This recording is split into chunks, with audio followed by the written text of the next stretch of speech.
आठ सुटला आणि आतमध्ये लढत चालू आली. एक मधनं जहर गेला गावाकडे अंगापूरकडे आणि इकडे आड्याला 7 गाड्यात लढत चालू आहे.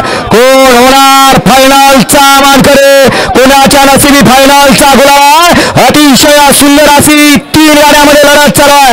गेल्या मैदानाचा 1 नंबरचा मानकरी आड्याला पळतो आणि याही मैदानाचा फायनलचा मानकरी ठरला.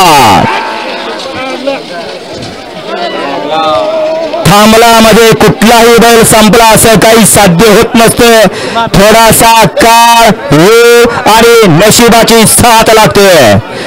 या सुंदरनं आदत वयात काळ गाजवलाय आणि भल्या भल्यांना टक्कर दिली आहे. म्हणून या सुंदरचं नाव 7 समुद्र पार केलेलं आहे. या फायनलची बैलगाडी मालक स्टेज करूया चला आणि गप्पा झालेली बैलगाडी मालक आपण स्टेज करूया. आपापला सन्मान.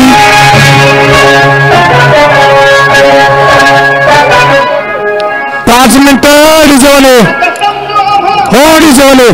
तुम्हाला सांगतो नंतर वाजवा. तुम्हाला जेवढा आवाज सोडा तेवढा सोडा. एवढा निकाल क्लिअर होऊन द्या. एवढा एकच निकाल राहिला.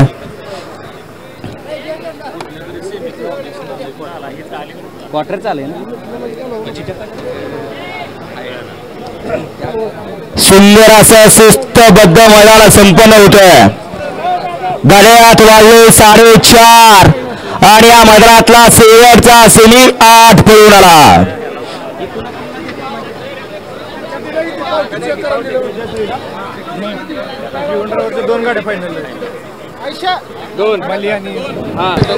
चितळीचा चिक्या आणि मुरुमचा सैतान.